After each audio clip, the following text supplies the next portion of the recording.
Isn't she a beauty? Yeah. Andrew was giving John and Diana a tour of their possible new house. John and Diana had been trying to build a house for the last 2 years.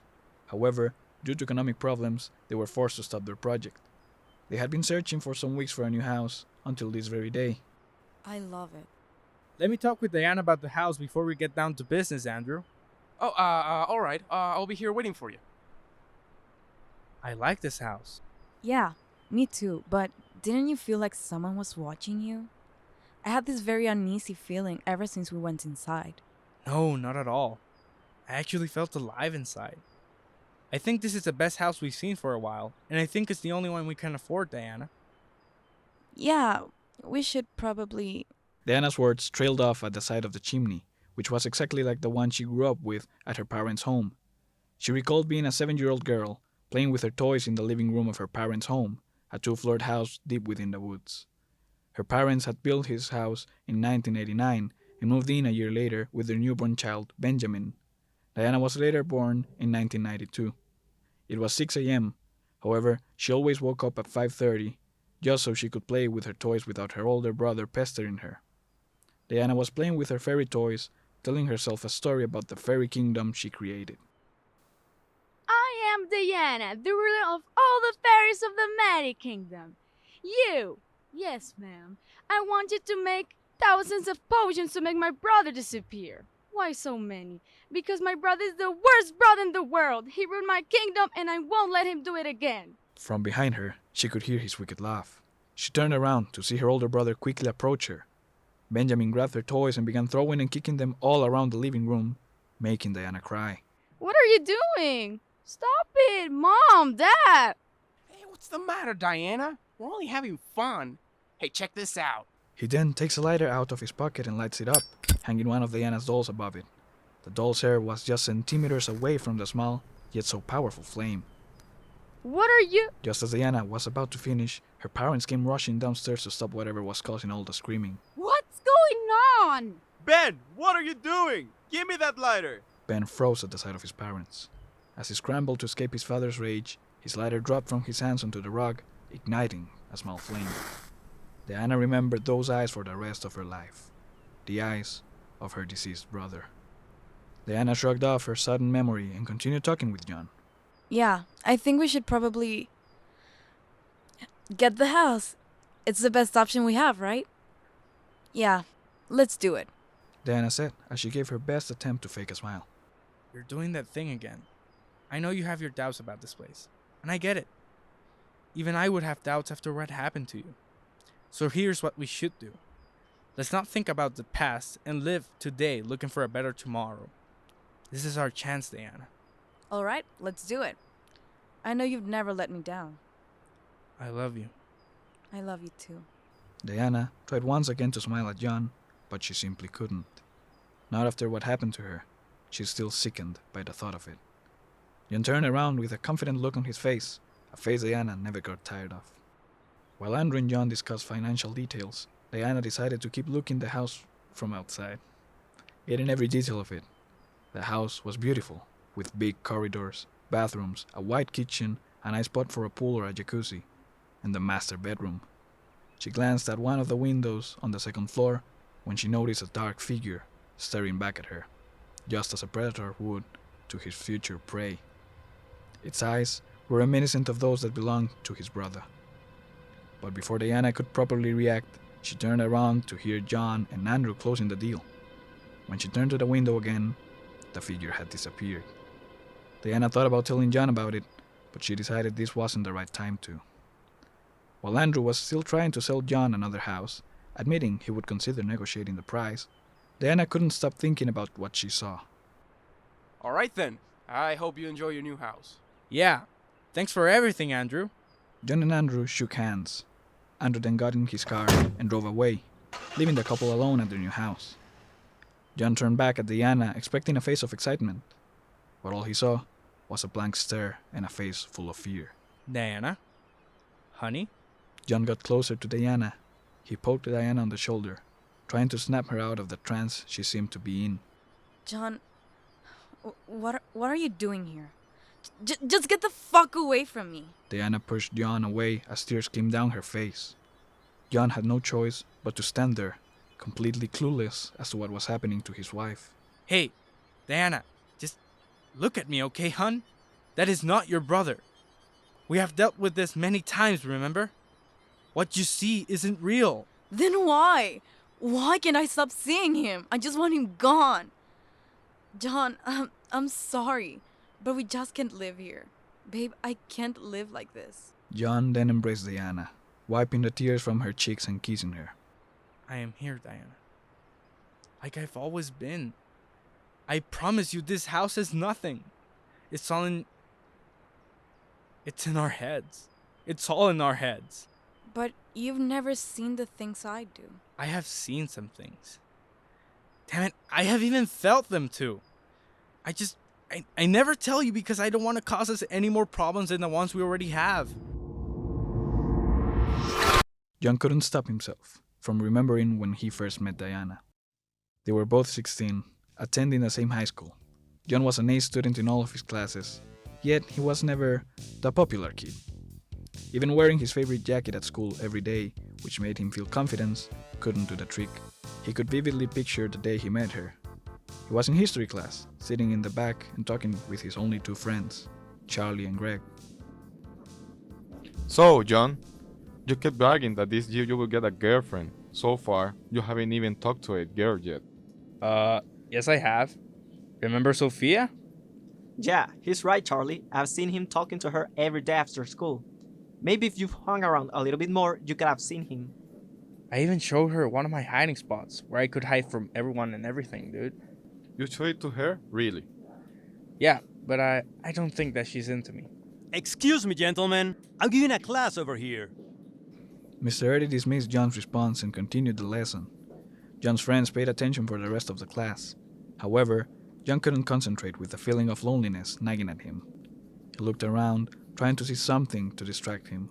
Something, or someone, to fill the emptiness inside him. Nothing. He grabbed his notebook, flipped the pages all the way to the end to continue his doodles.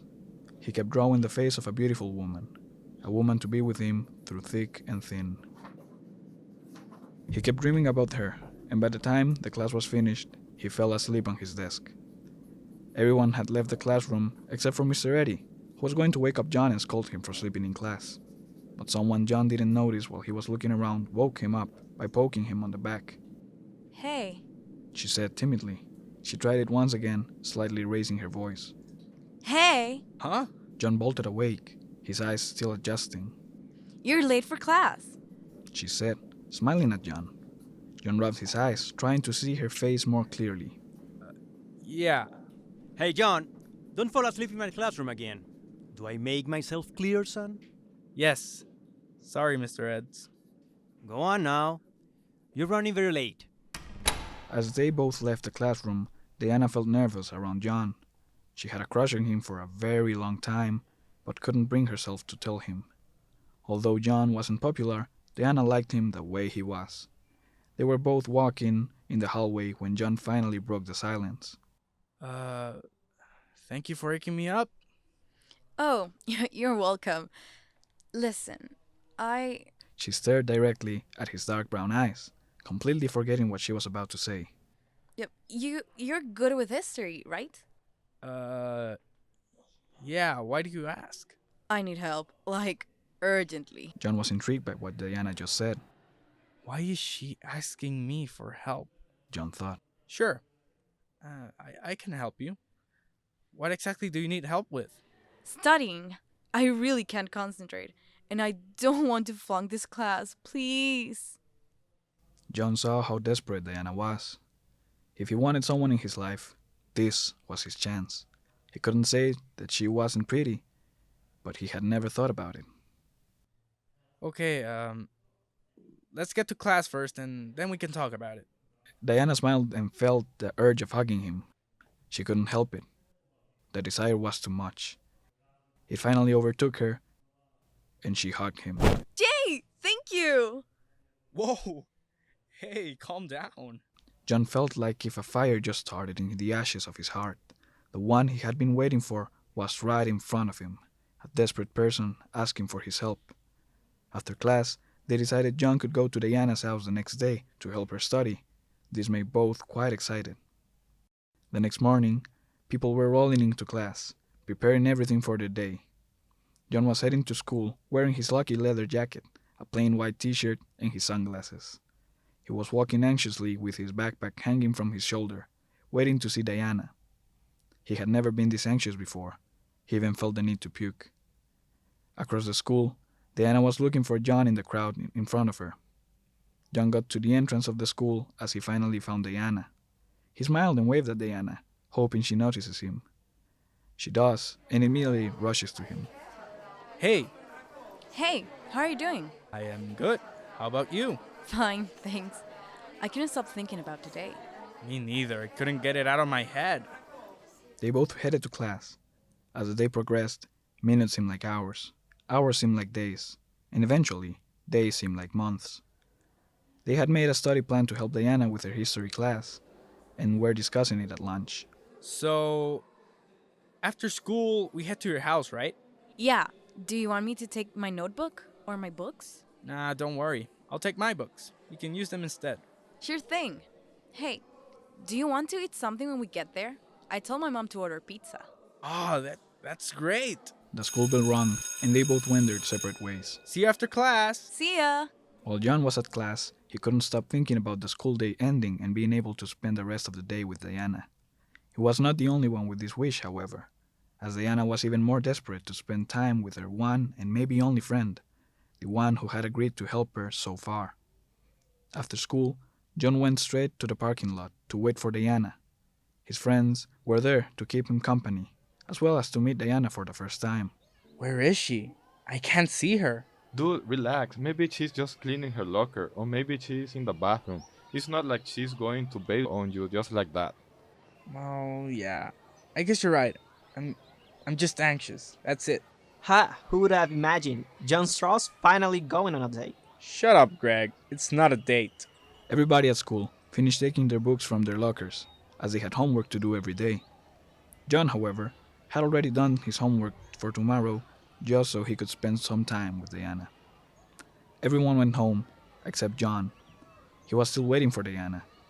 He decided he had waited long enough and started to look for her. He searched everywhere: classrooms, lockers, restrooms. He eventually lost all hope and decided to head home. As he left the school grounds, he spotted Diana at the school entrance. Diana, where have you been? I've been looking all over for you. Diana turned around, tears running down her face. John was shocked and had no idea what to do. I'm sorry, John. No! Just get away from me! Get out of my life! Everything is your fault. You won't even let me go out with him. Diana, what are you talking about? It's me, John. As John tried to control the situation, he could hear a faint whisper of a voice that seemed to be mocking him. We're only having fun. John saw so much horror and fear in Diana's face. He wanted to help, but couldn't. As he stepped back, Diana dropped to the floor, fainting. He started to feel goosebumps all over his body. It felt as if a malevolent presence was with them. He immediately dove to the floor, trying to catch Diana from her spontaneous fall. He held her in his arms. He felt the coldness of her body. Thankfully, she was still breathing. John then noticed at the corner of his eye a mysterious figure, but it disappeared once he glanced at it. John was alone and didn't know what to do. I should get her home. You really have seen them too? Yes. John felt goosebumps once again, his body getting cold. John kissed Diana in her cheek one last time, reassuring her everything was going to be okay. Some time had passed, and John and Diana had successfully moved to their new home. They had set it up with their own stuff: couches, paintings, their beds, everything a house really needs. It was a stormy night, and John and Diana were laying in bed. They were embracing each other, enjoying their own company. Not a single worry in the world. From her position, Diana could see their car completely soaked in rainwater through the window. The only thing this house needs. She had thought differently of the house once they moved, eventually enjoying every inch of it. A pool? Maybe? No. A baby. Yes. That's definitely what we need. Diana turned around and softly kissed John. Hey, you awake? I am now. You want a baby, don't you? How can you tell? Well, let's just say you talk when you sleep. Ugh, that's so embarrassing. So, you want to? Heck yeah. After a few weeks, Diana started experiencing early symptoms of pregnancy. John had to skip some days at work to take care of her, and even though it felt tedious at first, it was ultimately worth it. Diana never had any more encounters relating to her brother for a few months, and Diana started to think to herself that she was getting better. Then, one Sunday afternoon, John and Diana were dancing around in the living room, enjoying their time together. I love you, baby, and if it's quite alright, I need you, baby. God, I love this song. I know, me too. Suddenly, John felt something he thought he'd never feel again. He felt goosebumps. His skin turned pearl white, and his expression abruptly changed into a blank stare with wide open eyes. Are you okay? Unexpectedly, John was pushed by an unknown force, thrusting him without a warning and flinging him across the room. He hit a window, and as he fell to the ground, he began experiencing a seizure. John! She rushed after him to help him get on his feet. I'm okay. I'm okay. There was something about his voice and the way he enunciated each word that made Diana uneasy. As he got up, a disturbing ear-to-ear smile appeared across his face. What's wrong? Diana asked. She then noticed that the pupils in John's eyes were completely gone. It's funny, I just can't see a thing. John exclaimed in a cheerful manner. She then witnessed his vein becoming darker and more visible as his voice morphed completely to one that Diana hadn't heard in decades. Ben? Hey, what's the matter, Diana? We're only having fun. You're just too good to be true. Can't take my eyes off you. John began singing, snapping his fingers to the beat. The song was no longer upbeat, coming from that voice, but rather dismal and depressing. Are you really? Diana's words trail off again as she is taken to that awful day in 1999. A horrible kid. Lola, get Diane and meet me outside. Ben, come out at once. Ben didn't listen to his father, as he usually did. After the living room rug had caught fire, Benjamin ran straight to his room, crying. He had previously suspected that everyone in his family had always despised him, but he confirmed his fears when he found the forms for the adoption agency, which they had given to his parents. It was evident that his parents were trying to get rid of him by putting him up for adoption. He realized what a horrible person he was, but he needed guidance, someone to take him under their wing and truly care for his well-being. Josh, Lola, and Diana were already outside. The fire had quickly escalated, and smoke was coming from every window and door. Ben had locked himself in his bedroom to save himself. Where's Ben?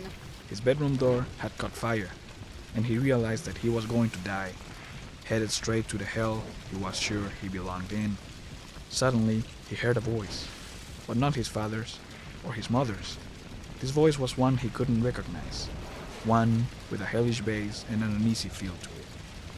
Come, young one, and I will give you a family that truly loves you. Come, my child, and I will free you from your sorrow. Come, and I will set you free. Ben sought out for the voice, which was coming from the flames of his door. And in a matter of seconds, Ben was burned alive. Outside, Diana hugged her parents tightly. From where they were, they could hear the crackling of the flames, and the snapping of the wooden boards as the house they had lived in was reduced to ashes, and with it, their son Benjamin. However, Diana noticed a dark figure emerging from the flames, staring at her with glowing, lifeless eyes. Can you see that? Diana, he's gone. It's all your fault. It's all your fault! She turned to see both her parents staring at her with the same glowing eyes. As she exited the now burning house, Diana paused to catch her breath. It's all your fault! John's disembodied voice told Diana. She was frightened, unable to hold grasp on what was real and what was not. It's all your fault! It's all your fault! It's all your fault! It's all your fault! It's all your fault! It's all your fault! It's all your fault! It's all your fault! The voices rapidly started chanting, seemingly circling Diana. Diana covered her ears and closed her eyes shut, feeling vulnerable and helpless against the voices.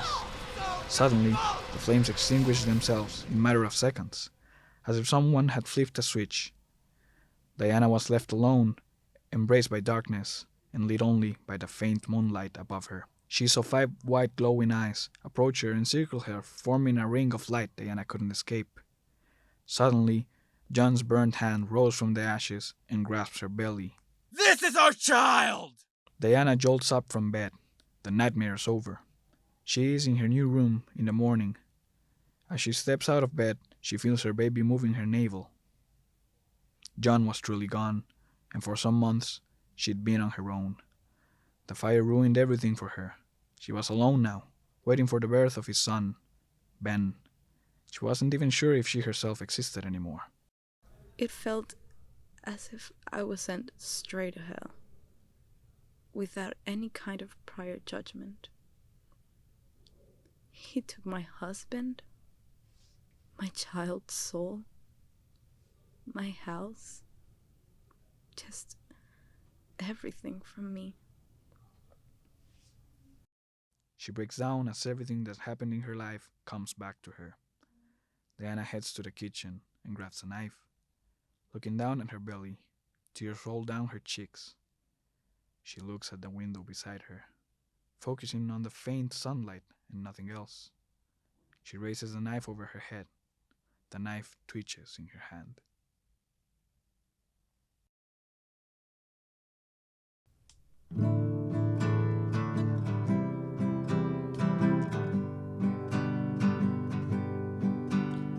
It's funny how you and I met in a classroom. You needed help from a loser. Whoa, darling. You feel the emptiness inside me, Diana.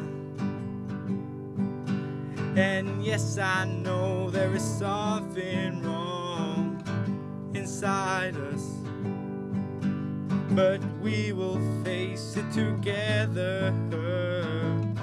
'Cause I love you, 'cause I love you. We will face it together. 'Cause I love you, 'cause I love you.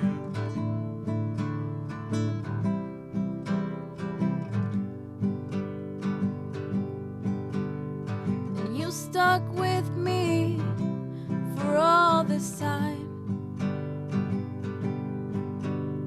I never actually thanked you, dear John. You are the best part of me. And yes, I know there is something wrong inside me, But we will face it together. 'Cause I love you, 'cause I love you. We will face it together. 'Cause I love you, 'cause I love you.